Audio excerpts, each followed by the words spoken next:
your ass to Mars. Get your ass to Mars. Welcome to Mars or Bust. I'm Dave. And welcome to episode 3. In this episode, we're going to deviate slightly. If for no other reason, this is why it's so critical that we get to Mars as quickly as possible. I'm definitely no conspiracy theorist, but when I see something like this, I have trouble keeping it to myself. If for no other reason, so you can form your own opinion. Something I've been doing lately when I have some extra time is going over the photos that are put online by NASA of the Mars rovers. There's also a lot of people out there that are taking this footage and putting it together into what's called a gigapan. It's not altered in any way, it's just all the smaller photos are all put together into one large photo, or what's called a panoramic. These photos can be found on the website gigapan.com. I'll put the link below. Basically what this allows you to do is look around the picture. Zoom in, zoom out, pan left, pan right.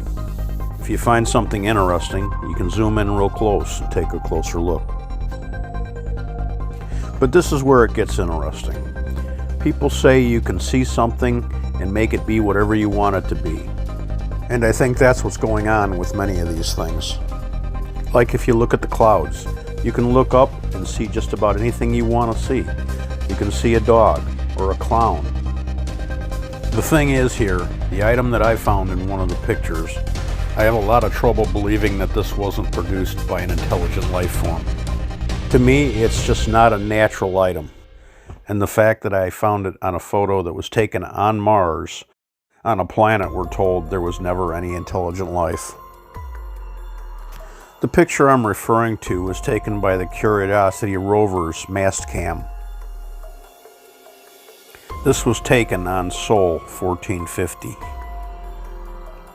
The term Sol is used by planetary astronomers to refer to a duration of a solar day on Mars. Before I show you what I found, first we're going to look at why I think this item is different than a lot of the other ones that people find. There's several YouTubers out there that find things on Mars that they feel are made by intelligent life as well. I'm not saying that's not the case, but to me a lot of them look just like rocks that have been water washed and weathered over thousands of years. Here's a few examples of that. They say this looks like an X-Wing fighter from Star Wars, but I really don't think Luke left a ship sitting on Mars. And do you think this one's a turtle? I really don't think so. Oh, and here's a woman standing out on the dunes of Mars. I bet it gets a little chilly out there. Here's an Egyptian head carving. Well, at least that's what it looks like. And an iguana. Poor little guy. Oh, and somebody left their spare tire just leaning up against this rock. And it goes on and on and on. And this one, I can almost actually believe. But believing what you see and knowing what you see are two different things. But the one I'm about to show you, to me, it's just intelligently made.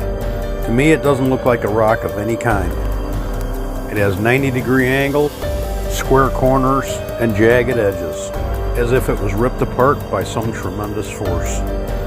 You can give me your opinion in the comments below. You can think I'm totally nuts if you want. But in my opinion, this looks a lot like a steel construction piling. I've been in the inspection business for over 30 years.